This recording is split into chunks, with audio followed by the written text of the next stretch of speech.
Selamat pagi, salam sejahtera. Ini keputusan terkini daripada Mahkamah Persekutuan yang mengejutkan kita semua. Saudara-saudara sekalian, selepas daripada pasukan pembelaan Najib cuba didakwa oleh pasukan pendakwaan, mengatakan bahawa ada cubaan untuk menentukan bagaimana hakim mahkamah tertinggi sepatutnya dibentuk, akhirnya Peguam Pembelaan Najib mengatakan bahawa pihaknya hanya mengetahui bahawa Hakim Mahkamah Rayuan Abu Bakar Jais adalah sebahagian daripada panel yang bersidang untuk mendengar permohonan Najib Razak pada kira-kira jam 9.22 pagi tadi. Peguam Najib itu memberitahu atas sebab itulah dia tidak boleh mengemukakan bantahan lebih awal terhadap penyertaan Abu Bakar. Kadang-kadang sampai sekarang kita masih bingung siapa sebenarnya yang dihendaki oleh pasukan Peguam Najib ini untuk menjadi hakim dan untuk menjadi peguam. Ialah kan, memang kalau sudah terdesak, semua pun diharap yang terbaik. Saudara-saudara, Mahkamah Persekutuan pada saat ini sedang berhenti rehat untuk sementara waktu dan dijangka akan menyambung 5 hakim Mahkamah Persekutuan telah menyambung prosiding sebentar tadi, dan Ketua Pasukan Peguam Najib Razak Muhammad Safiq Abdullah menyambung penghujaan lisannya berhubung permohonan mengenepikan Hakim Mahkamah Rayuan Abu Bakar Jais daripada panel Mahkamah Persekutuan hari ini. Mereka berhujah bahawa Hakim Mahkamah Rayuan tersebut, iaitu Abu Bakar Jais, sepatutnya tidak duduk mendengar perbicaraan Najib ini. Namun pihak pendakwaan mengatakan itu satu cubaan untuk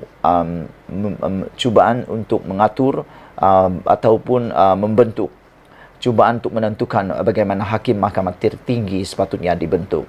Saya fikir itu sudah jelas untuk kita semua apa sebenarnya yang dikehendaki oleh pasukan pembelaan Najib ini.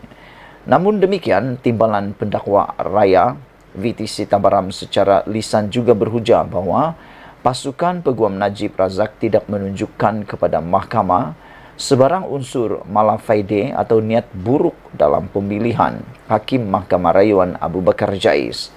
Dia mengatakan tiada apa-apa di hadapan mahkamah ini untuk menunjukkan malafaide atau sebaliknya. Segala-galanya, hujah terdahulu pasukan pembelaan adalah agakan meneka kata si Tabaram. Prosiding pada jam 11.51 pagi, prosiding ditangguhkan seketika bagi membolehkan panel 5 hakim Mahkamah Persekutuan membuat keputusan berhubung bantahan awal pasukan Peguam Najib Razak. Prosiding hari ini akan disambung lagi pada 2 petang hari ini. Hal itu dimaklumkan kepada media oleh Kekitangan Istana Negara, Istana Kehakiman. Dalam prosiding itu nanti, panel 5 hakim terbabit dijangka akan membuat keputusan sama ada menerima bantahan daripada pasukan pembelaan Najib atau sebaliknya. Status permohonan Peguam Najib akan diketahui tepat jam 2 petang ini. Jadi oleh sebab itulah, sama-samalah kita semua mata tertumpu pada cubaan terkini Najib Razak untuk membatalkan sabitan bersalah ke atasnya dalam kes rasuah membabitkan RM42 juta dana SRC. Setelah gagal di Mahkamah Rayuan dan Mahkamah Persekutuan, bekas Perdana Menteri itu memohon panel Mahkamah Tertinggi baru untuk mendengar semakan dikemukakannya terhadap sabitan dan hukuman sebelum ini. Sekian dulu untuk kali ini. Jangan lupa ikuti terus ulasan selepas ini. Selamat pagi, salam sejahtera. Ini keputusan terkini daripada Mahkamah Persekutuan yang mengejutkan kita semua. Saudara-saudara sekalian, selepas daripada pasukan pembelaan Najib cuba didakwa oleh pasukan pendakwaan, mengatakan bahawa ada cubaan untuk menentukan bagaimana hakim mahkamah tertinggi sepatutnya dibentuk, akhirnya Peguam Pembelaan Najib mengatakan bahawa pihaknya hanya mengetahui bahawa Hakim Mahkamah Rayuan Abu Bakar Jais adalah sebahagian daripada panel yang bersidang untuk mendengar permohonan Najib Razak pada kira-kira jam 9.22 pagi tadi. Peguam Najib itu memberitahu atas sebab itulah dia tidak boleh mengemukakan bantahan lebih awal terhadap penyertaan Abu Bakar. Kadang-kadang sampai sekarang kita masih bingung siapa sebenarnya yang dihendaki oleh pasukan Peguam Najib ini untuk menjadi hakim dan untuk menjadi peguam.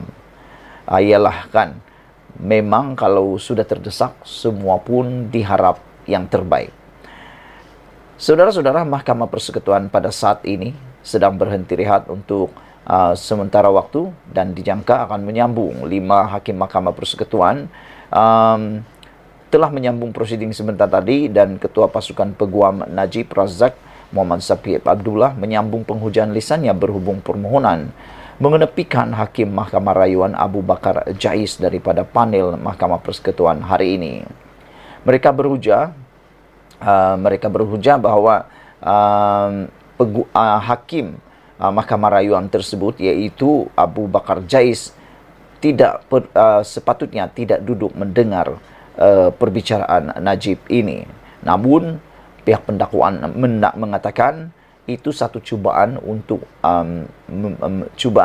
mengatur ataupun membentuk, cubaan untuk menentukan bagaimana hakim mahkamah tertinggi sepatutnya dibentuk. Saya fikir itu sudah jelas untuk kita semua apa sebenarnya yang dikehendaki oleh pasukan pembelaan Najib ini. Namun demikian, Timbalan Pendakwa Raya VT Sitabaram secara lisan juga berhujah bahawa pasukan Peguam Najib Razak tidak menunjukkan kepada mahkamah sebarang unsur malafaide atau niat buruk dalam pemilihan Hakim Mahkamah Rayuan Abu Bakar Jais. Dia mengatakan tiada apa-apa di hadapan mahkamah ini untuk menunjukkan malafaide atau sebaliknya. Segala-galanya hujah terdahulu pasukan pembelaan adalah agakan meneka kata Sitabaram. Prosiding pada jam 11.51 pagi, prosiding ditangguhkan seketika bagi membolehkan panel 5 hakim Mahkamah Persekutuan membuat keputusan berhubung bantahan awal pasukan Peguam Najib Razak. Prosiding hari ini akan disambung lagi pada 2 petang hari ini, iaitu saudara-saudara sekalian, Khairi perlu berusaha menjadi naib presiden supaya dia berada dalam kepimpinan pusat UMNO. Itu menurut Sazwan Mustafa Kamal, rakan rundingan risiko politik Variance and Partners. Dia juga boleh memilih untuk terus mengkritik UMNO dari dalam sebagai ahli, dan ini berisiko tindakan tata tertib yang boleh diambil terhadapnya bergantung kepada apa yang dia katakan.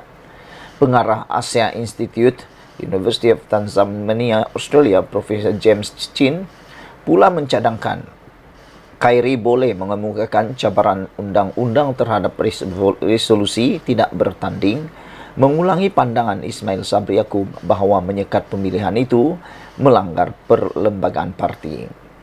Mereka yang menentang Zahid ada 2 pilihan.